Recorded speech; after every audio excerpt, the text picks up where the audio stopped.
quick note. Was it last week? No. Few weeks ago, I was across the province in the middle there, and a lot of you noticed some rocks being thrown at me. Got a million emails about it, comments in the comment section. And if you guys haven't figured it out yet, I don't care. I somewhat do care, but I don't care. I hear a lot of things, I see a lot of things that I obviously don't point out or run to the camera to share. I don't have to tell you guys how often I'm out here, but I'm sure you've heard me in the past where I always say, I'm just not into these things. I'm not into them. I don't go looking for them intentionally. I share this planet with them. I share the forests and mountains with them. I make it very, very clear I don't want anything to do with them. All right, so I've heard things in the past. Okay, how about that time those two things are beating on the trees above me? I just automatically look at the ground. I left. I think twice now. I think we've seen on, since I'm videoing here, I think maybe twice, something's happened. And one time I left. Another time I was really in the open on a riverbed, but I'm just not into it. If they threw rocks at me, fine. I don't give a shit. Throw away. As long as I made it out of there okay, didn't take a rock in the head. I'm not overly concerned about it, okay, you guys? And furthermore, even if it is in the video, let's say I was into it and I wanted to make something out of it, and I edited up that video to show the rocks, zoom in on them, they coming in on slow motion. 99% of the planet's just going to say I had somebody in the bushes throwing rocks at me anyway, right? So it's just a big waste of time. But just so you guys know, I appreciate your concern. I appreciate you noticing that. My concern level is probably at about a 3 out of 10. I have been basically let known clearly that something has wanted me not to be there at a certain place. And believe me, when these beings don't want you around, there's no question about it. If you're getting, I've had pine cones whipped at us. I've had pine cones bouncing off the top of the vehicle. I think that's just a game they're playing. You know, somebody's just playing a game. Let them play. Let them have at it. I'm not overly interested. Okay. Now, CCTV Leavenworth, Kansas again in the face. Steve, you asked me to rip away. Well, here I go. Michael again from Kansas City. I didn't realize that my story is in your back page. Page 83 and 84 of my book. My bad for me. Continued sending you my story. It's okay, man. No one has asked me about the farce. No one has asked me about the face since that day after the event with the being. I refuse to call them Bigfoot, insulting in my opinion. Sasquatch is borderline in my opinion too. They're sure as not effing apes or monkeys. What the F? If anyone thinks that going banging on trees and whooping in the dark, then be prepared for insanity. That night haunts me at least once a week, usually more. God, these stupid bugs.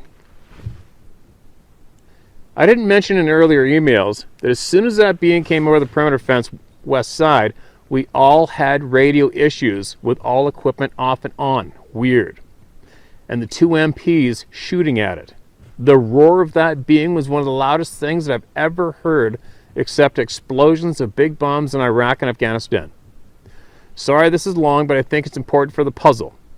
The face I saw was sort of human. He, the being, was a he. The face reminded me of a boxer who had fought Mike Tyson in his prime. Flat, smashed nose, like a boxer, cauliflower ears, like a boxer MMA fighter. The color of his skin was like leather color. His hair was light brown, with some gray on the chin, not much facial hair. The look and eyes and size of the being is what really stuck with me. All of that event stuck with me. The eye color was a mix between golden and orange and bright neon, almost a glow. And it was pissed off. Oh my God, these bugs are... Oh. A lot of you people saying wear a face net. I don't wear face nets. I can't stand anything over my ears. I need my senses unblocked, all right? I don't wear face nets. I want my ears clear, my sight clear, especially when I'm solo in the woods, all right? My ears ring bad enough as it is, so. Anyways, get back to this. The eye color was a mix between golden and orange and bright neon, almost a glow. And it was pissed. If it could have gotten us, I think I wouldn't be able to write this. It had hate in its eyes. We both could feel it. And the way it hit the door and dented it. Not even a sledgehammer could dent the damn door like that being did.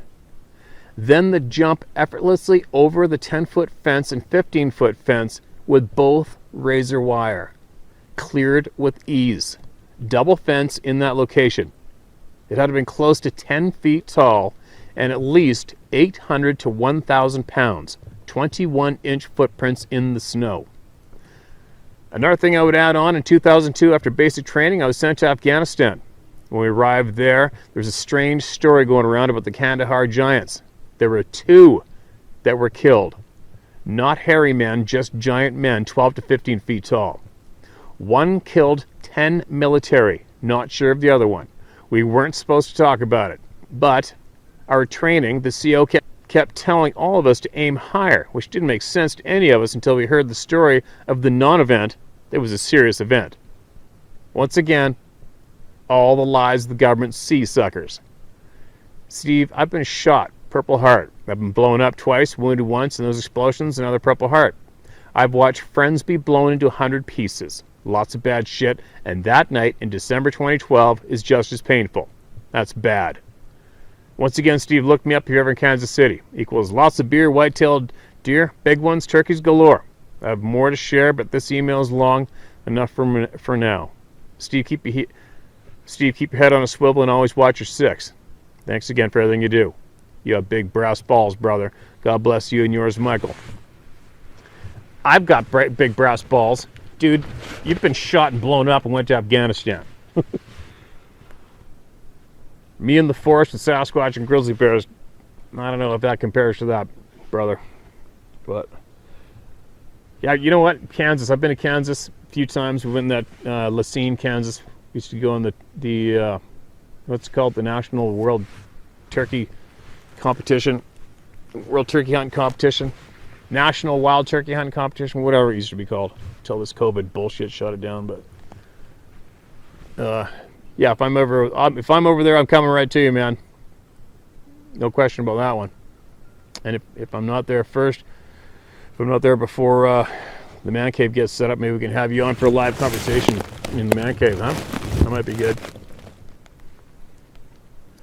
If you could do a little more digging, if you could possibly get us some more details on those giants at Kandahar, that sure would be helpful too, right? Obviously, there's a lot of people out there trying to brush it off as just a modern day folklore story, which is so easy to do.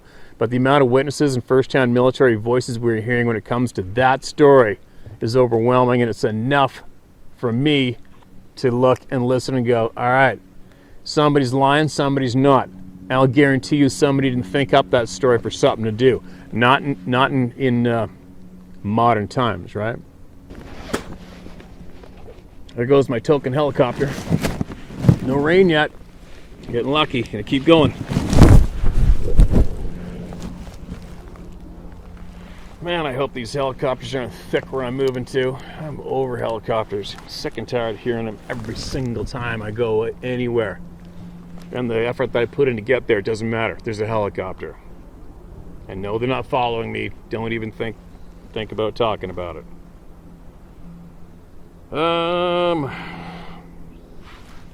Alright. Mark is red. A couple stories and some definite puzzle pieces. Alright, here we go. Hi Steve, 3 stories of encounters here. My dad and some friends of his had an encounter when he was a teenager in high school. This would have been in the early 60s in Grayson County, Kentucky. My dad passed away a few years ago, so this is secondhand. It was getting near dark, and his friends and he had pulled the car over in an isolated area to hang out. There's probably music playing and other distractions going on, so they weren't aware of the approach until they saw something upright and hairy coming at the car and didn't hang around to find out any more about it. My dad was definitely not the type of person to make things up. He was a decorated, disabled Vietnam vet, and I never even knew he had the encounter until my mother mentioned it to me. There are some more scattered accounts of encounters in the general area over the years when I searched online. In addition, a next-door neighbor of my mother, he was not aware of the existence of the phenomena as far as I'm aware from his description and reaction to his encounter, told her that he watched white haired, upright walking beings with no neck moving across a field nearby. He tends to walk along the road at night and go visit a friend's house, and stated that he would hate to meet that big one of the group he saw. He was so affected by the sighting they had started searching for where they might be living and thought they might have found it in some caves nearby. The story was third hand from what he told Mom, and she told me. The last one is first hand, although I'm not certain what was encountered. I was in high school. It would have been from 84 to 85. I was over at a friend's house in Caneyville, Kentucky, which is also in Grayson County. His parents had taken off for a short trip to pick up some things, and we were by ourselves. The house within a couple of miles of the interstate highway and was up a hill and fairly isolated from neighbors' houses. The property is not wooded. There were maybe 2 or 3 20 to 30 foot trees in the backyard. It's not a lot of ground cover. With a couple of small outbuildings. We had been distracted playing video games, most likely as it was getting darker, and we had not turned any lights as it didn't interfere with playing the games. Something out of the backyard caught our attention. It was getting almost dark, not light enough to see details, but easy enough to see generally. I saw something light-colored. I thought it was someone in a white uniform, but it may have been just how my mind interpreted it with the lack of any other details. The problem was the size of the person in the uniform, if that's what it was. I have an uncle who's 6'4", so I was used to that height as a reference, and whatever this was, it was many inches taller, likely over 7. My first thought was that someone from an institution had maybe escaped because of what I thought was the white uniform. But there were no institutions close by that I knew of, and there shouldn't have been anyone passing from a neighbor's yard through the backyard because we were on a hill far away from the neighbors. We were both rather alarmed to see such a large man walking toward the house from the back. There was nothing but undeveloped land behind the house. I believe the interstate was over the top of the hill not far away. We had both moved back away from the window out of sight as soon as we noticed whatever it was. The size was that imposing. I don't remember it being super broad-shouldered or massively built, but just a normally proportioned person over 7 feet tall is pretty surprising to see when you don't expect anyone to be in the backyard or nearby at all, and we couldn't see that well who exactly it was. We moved quickly into a front room of the house and kind of sat down against the interior wall of the view of the back windows because we weren't sure what the intention was or what might happen. I had not seen it long enough to notice the head more than a glimpse. I believe the black doorknob might have been turned, but I'm not sure because I think music might have been playing and covered the noise. It was not too many minutes longer before we saw the headlights of my friend's parents turning in, driving up the back.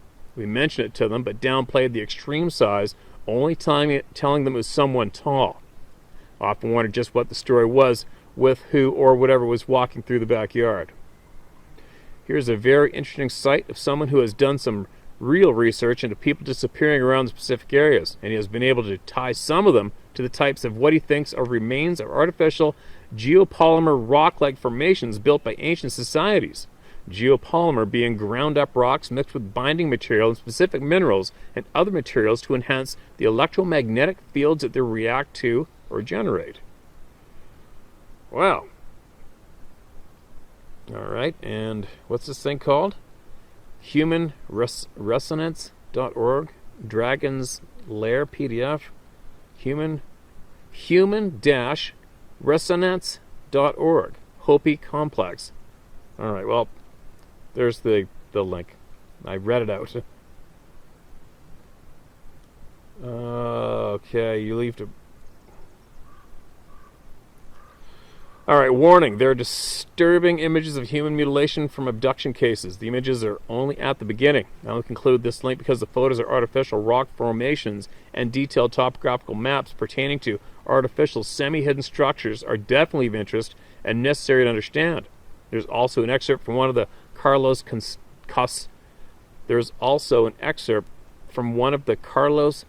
Castaneda books about how to protect yourself from what is causing the cases. That may be important. Here's the main site of many articles of his research, which covers a wide range of related subjects. www.human-resonance.org. That's resonance.org/ biblio.html. Oh, and of course it starts with http // Okay? I hope that helps you guys. This could be a big puzzle piece considering the strange effects noted often in Sabe encounters, like disappearances into nothing, weird disorientation, mental messaging, light effects, which the artificial geopolymer rock material can cause combined with moving water. It might also be possible that some encounters of what seem to be Sabe is something else posing or disguising as a Sabe, which is maybe even more strange. I include the links to his site because I think there's probably a direct link, and understanding what is going on is probably going to have to include a wide net to pick up all the puzzle pieces. It also make you more aware of the artificial rock types in areas who you are more likely to need to pay closer attention to keep a missing 401 type of event from happening to you. Unless you're familiar with your own inner warning system, it can be difficult to tell if it's an internal warning when coming into a dangerous situation or something outside of yourself warning you. The recent email you read about the guy being pulled by his hair to a tree and passing into it also shows that something far wider in scope that we may not be taking into account is going on. Not just an unacknowledged human relative living free in the wild. I think there are many different species of upright hominids scooting around out there, and the crazy way they can perform physical feats like jumping over a security fence that is as tall as they are, and footprint traits that disappear for no reason, may point to their being able to reduce their mass or the effect of gravity on them, maybe why they can move so fast, or, in the case of disappearing footprint trails, using portals to move between spaces, and maybe a clue to something else disguising itself as a Sabe. Also, may be related to how they can move with no sound, if they wish, in terrain where they shouldn't be able to. It seems obvious to me from the emails that they personally make noise when they want people to know they are there, to either drive them away or goof with them for fun, I guess. As to the people getting into a huff about rocks being thrown near them, it might be informative to realize that when they hit people with rocks, it is very small rocks, and the larger rocks are for getting people's attention, or getting them to leave without injuring them. Same with displays of roaring and screaming. It's very obvious they could take someone out without the person even realizing what happened, maybe even kill them sonically with the level of noise they can make. Scott Carpenter had a fairly recent video where he showed what a couple of portals formed of a tunnel through the tree branches and bushes look like. It'd probably be wise to be on the lookout for those type of formations, as I believe you had a pretty recent email from someone who almost lost consciousness when they decided to walk into one after being warned about it. Forewarned is forearmed, and all that. Best of luck, Steve. Might want to take note of the clues to look out for in those links as you are moving through the wilderness. I think some of the puzzle pieces have been in sight all along, but we didn't know what we were looking at from the evidence of those geopolymer rocks. A lot of nearby rocks being a factor in some of David Politis' cases, and moving water combined with those geopolymers can create electromagnetic fields and effects. Once you study the photos of artificial rocks, it's easier to spot them. Natural rocks tend to have different colored layers as different combinations of silt/mud/ etc. settle and form rock. But the geopolymers are consistent in texture and color as they are mixed and poured at one time like concrete. Jason. Whew, Jason. Thanks for that email, man, and thanks for doing all that digging. You're obviously becoming very enlightened to a lot of shit that's going on our planet, right? And there's many people out there just like you doing the same thing.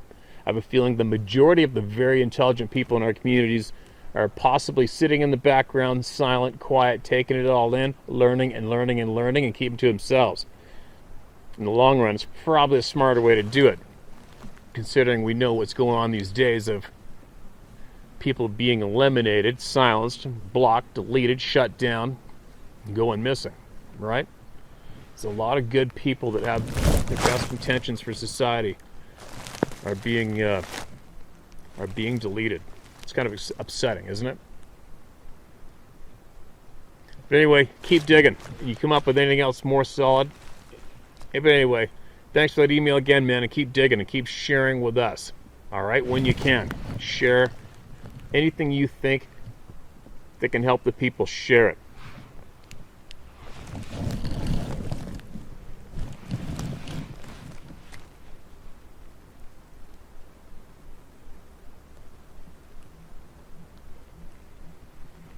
resending a better written version of the information I have. Right on. Thank you so much. I love reading that. Let's see what you got. No paragraphs. You forgot the paragraphs. But thank you very much for doing the best you can. Let me get comfortable to my sleep. Can't believe that tsunami must be just skimming me, man. It's handy. All right, here we go. You ready? All right, here we go. Stupid bugs. Morning, Steve. I tried to send this once already, but it might have gotten lost in the pile. Hoping this gets to you easier. We don't often tell people what we know about these people or share our stories.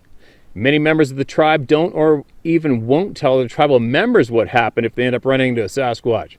Sometimes they can put some bad shit on you, and I mean bad, but enough said. Where do I begin? It's kind of difficult to know where to start when someone ain't tossing you questions. I'll just start with what I've been told by my grandmother, great aunt, and many others.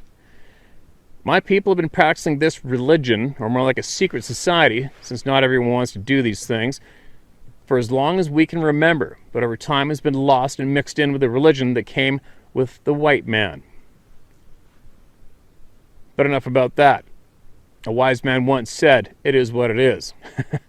So back before the white man came to our area, my tribe had shared a village with some of the Sasquatch people. Some of the more powerful tribal members would actually practice this religion with them. Yeah, they would actually go out in the woods with them and do what they do. I know all this is going to sound like bullshit, but this is a few examples I've been told. And some of this stuff actually happened in the last 65 years. Examples are from the men sitting in the sweat lodge singing and dancing for 5 days straight, not coming out to eat or drink. They would contest. They would have a contest on who could stay in the sweat lodge the longest. Most people would die in a few hours. Men sticking multiple animal bones through their arms and grabbing some ashes and rubbing it on their skin to make the wound disappear.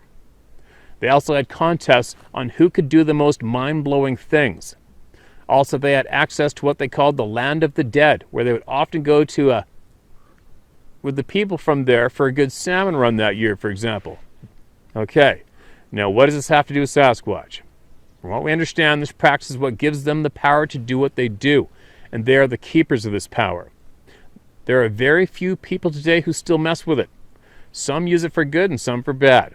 What my auntie tells me is that no matter what it is used for, the person has to pay a price for it, which is usually a terrible price. Okay, I think I got the idea across. Now a story about what happened with my grandmother in 2017. She's just having a normal grandma day, reading the Bible, cleaning, etc. Then she noticed something was saying her name, but could not tell what it was saying or why. She ignored the voice throughout the day and tried to ask it to stop. By the time 2 a.m. came around, the voice was not letting her sleep and got louder and more clear. She said at first it was not speaking English. So by that time, the voice was begging for help and asked her to come and help it.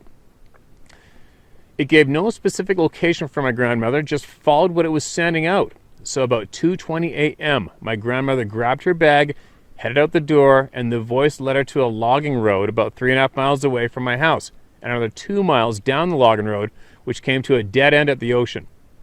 She told me that she could hear the voice getting louder, and the closer she got to the end, she pulled up with the high beams on, but did not see anything, so she slowly started making the turnaround. At the end of the road, where her van was facing the direction she came from, she could see something on the ground, and she said it wasn't there when she drove in.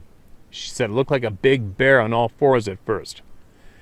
When she stopped the van, she was able to look at it. She can see that it was a Sasquatch and something had it trapped. She explained it exactly like this, word for word. It was on all fours and it looked like it was trying to crawl into something, but it could not get out. So at 2:45 a.m., my grandmother was out in a dead-end logging road with a Sasquatch on the ground right at her feet. I can't go into detail about what went on the 25 minutes she was there trying to help the male out. It's not because I'm trying to keep a secret from anyone. It's because I honestly do not want to know.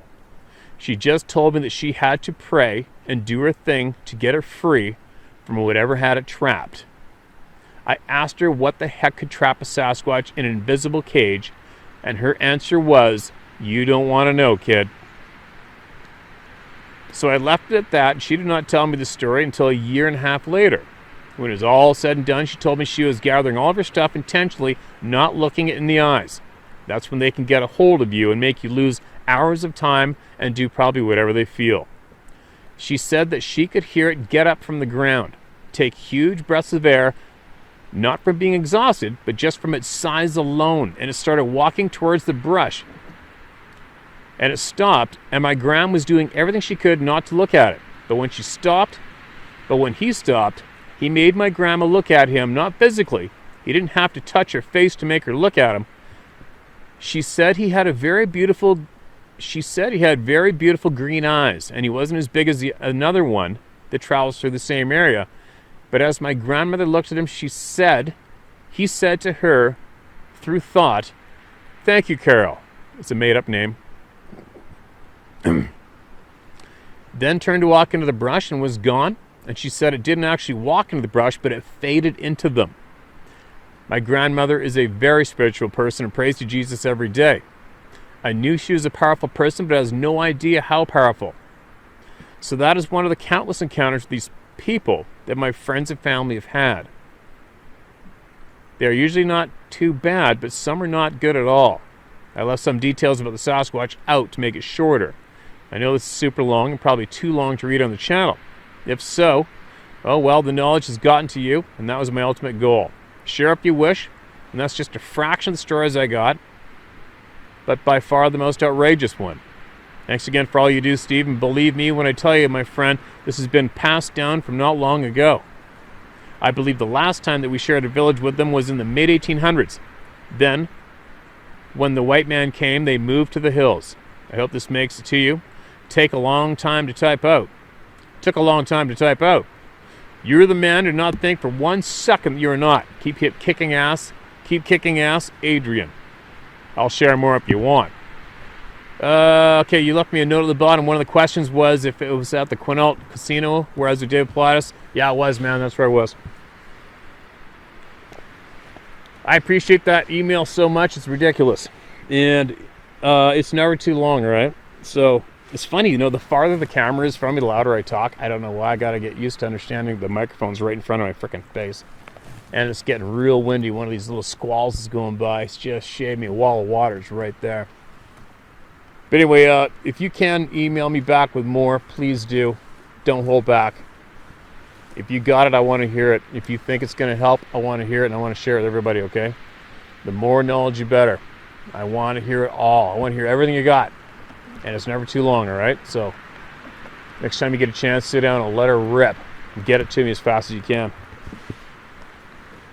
Just getting licked from this water.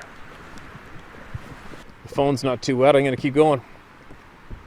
Adrian, thanks again, man. I absolutely appreciate that. And I really, really, really want to hear more from you, all right?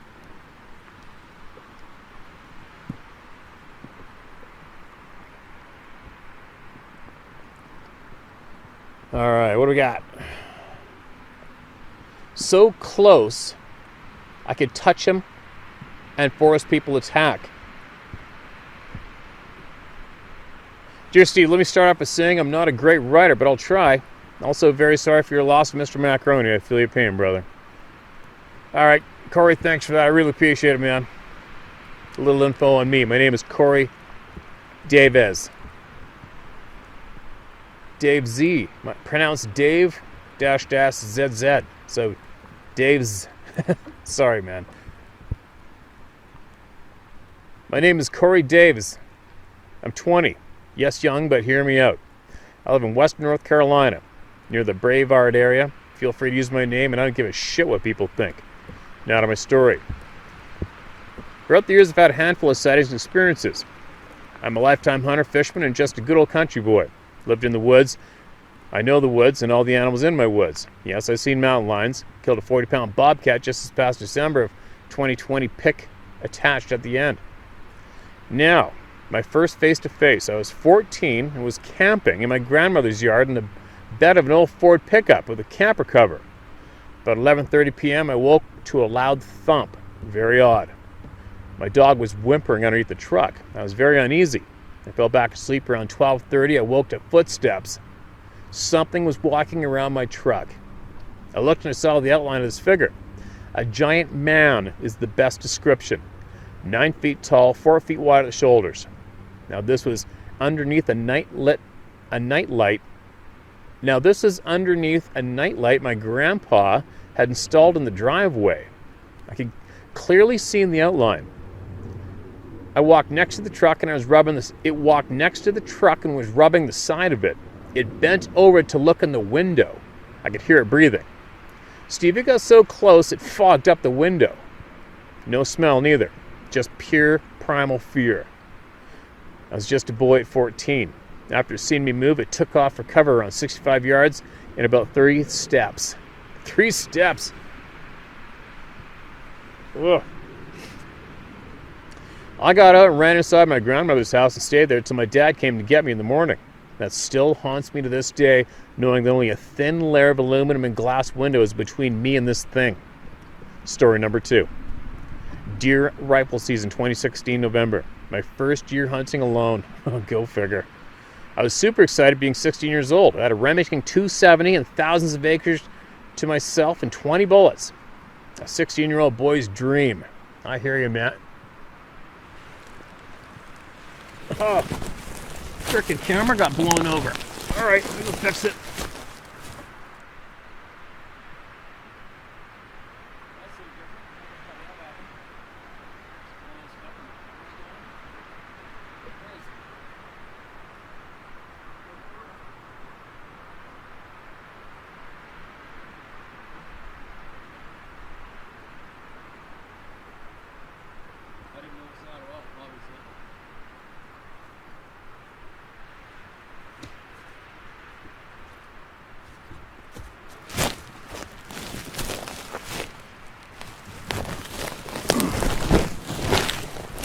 Crazy,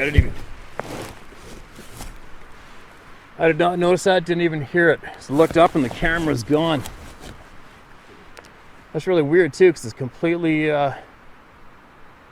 it's between a couple of big trees covered from, I don't know, whatever, it happened. Hopefully I get back to the store here. Yes, you know what's really weird is there's not enough wind right there to knock that sucker over. The shirt that's on it isn't even moving. Weird. All right, story number 2. Deer rifle season 2016 November. My first year hunting alone. All right. A 16-year-old boy's dream. You know, I was that 16-year-old boy too. And I'll never forget when I could finally started hunting by myself with a rifle. I always did it with a gun or with a bow since I was like 12, but okay, get on with it. I was sitting in my stand. There's a rock cliff behind me. Around 10 that morning, I started to hear a rock banging coming from a small creek about 300 yards to my left. This made me uneasy as I remembered the night in the truck. It went on until around 11. I had ate my lunch and there was a bang and a thud at the top of the cliff behind me. I got up and looked behind the tree my stand was at. Now I hunt on the ground. But what I saw, a flash of black. I raised my rifle thinking it was a bear.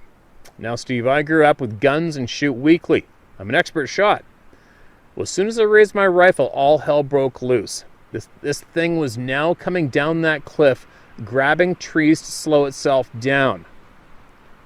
When it hit, it was making a blind straight at me, grunting, and just noises I can't explain. Okay, I think it might have been a typo. I'm going to read that one more time. When it hit, it was making a blind straight at me. So a blind you must have meant it was making a blind run straight at me, grunting, and just noises I can't explain. I held up and in center of his chest and let off a round from my 270 that clearly struck him, slowing him down quite a bit. But he kept coming. Holy shit. I grabbed my pack and I ran. He followed me all the way to my truck. Steve, a 270 round basically had no effect on this damn thing. It took me 2 years to go back there. I did pick up some features, but not many. No shit, he shot him. clearly a male. Hair all over except the face. Solid jet black, very shiny hair. No one can convince me other. It had a face of a man, just bigger. It had white in its eyes, like me and you. Steve, I have no doubt in my mind this thing was out to kill me. I still hunt that same spot. Actually killed a bobcat from that stand this past year. I upgraded from a 270 to a Remington 7mm.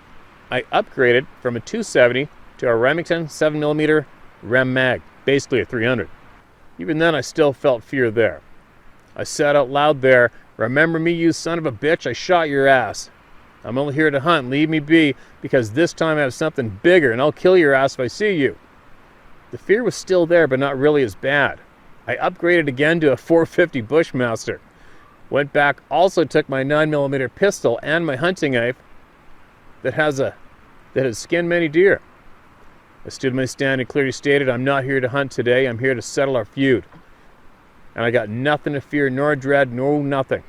I stayed for an hour or so, and then I was leaving. I just got these words in my head. "We know who you are. We know you're not bad. You is defending yourself against a bad one. But don't worry, the bad one is gone, and we will not bother you. Just watch." But don't worry, the bad one is gone, and we will not bother you, but just watch. Wow. I have since felt totally at ease there, Steve. Only in the dark am I nervous, but humans have a fear of the dark naturally. I now take my soon-to-be wife there with me. My father showed me this spot. He still goes. He was screamed at last year. I think because I made them mad by shooting the bobcat, but he has not said anything other than that. We still have ongoing activity at our home. Nothing bad, just curious juveniles, my thought. Along with the mountain lion that let us clearly know he's here by screaming. Anyway, Steve, I hope someone will hear this and do what I did and reclaim their love of the outdoors as me. Steve, you're a good man. I'll always have your back, and you'll always be welcome in my home. Let me know if you're ever in the Asheville area of North Carolina, and I'll let you stay at my house and eat dinner for free. Cell number is. God bless you and stay safe, brother. Corey Davis. All right, Corey, thanks for that invite, man. If I'm ever around, you can be rest assured I'll show up and I'll eat some of that free food. What a crazy frickin' story. You got a set on you, man. You got a set.